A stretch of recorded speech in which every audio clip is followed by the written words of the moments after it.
நாங்க தான் ஜெயிப்போம். ஏனென்றால் எங்களுக்கு 200, உங்களுக்கு தான் 200னா ரொம்ப பழக்கமான ஒண்ணுதான். அது மாதிரி 400, 200, 300 ரொம்ப பழக்கமான ஒண்ணுதான். அதனால மில்லின்றது மட்டும் நான் சேர்க்கல, அவ்வளவுதான். அதனால செந்தில் பாலாஜிக்கு 100, 200 ரொம்ப பழக்கம் தான்.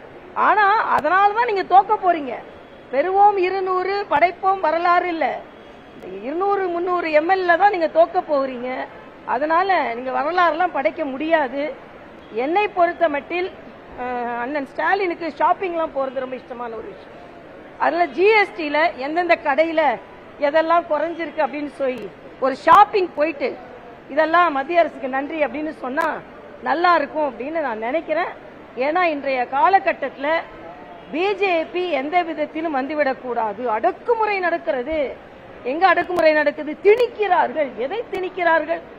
ஆக இன்னைக்கு உலகம் முழுவதும் பாராட்டும் மரியாதைக்குரிய பாரத பிரதமர் மோடி அவர்கள் நிச்சயமாக, நான் ஏற்கனவே சொன்னேன், தம்பி உதயநிதி செங்கல்ல தூக்கிட்டு போன எலெக்ஷன்ல திரிஞ்சார். நீங்க செங்கல்ல தூக்கிட்டு திரிங்க, நாங்க செங்கோல சட்டமன்றத்தில் நிறுவோம். உங்க செங்கல் உங்களுக்கு வச்சுக்கோங்க, செங்கோல் எங்களுக்கு வச்சுக்கிறோம். இனிமே செங்கல் எல்லாம் எதுவும் புடுங்க முடியாது. ஏன்னா மதுரை எய்ம்ஸ் நிறைவடையும் நிலையில் இருக்கிறது.